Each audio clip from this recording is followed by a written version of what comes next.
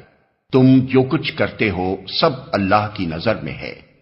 کیا تم میں سے کوئی یہ پسند کرتا ہے کہ اس کے پاس ایک ہرا بھرا باغ ہو، نہروں سے سیراب، کھجوروں اور انگوروں اور ہر قسم کے پھلوں سے لدا ہوا، اور وہ عین اس وقت ایک تیز بگولے کی زد میں آ کر جھلس جائے جبکہ وہ خود بوڑھا ہو اور اس کے کم سن بچے ابھی کسی لائق نہ ہوں؟ اس طرح اللہ اپنی باتیں تمہارے سامنے بیان کرتا ہے، شاید کہ تم غور و فکر کرو۔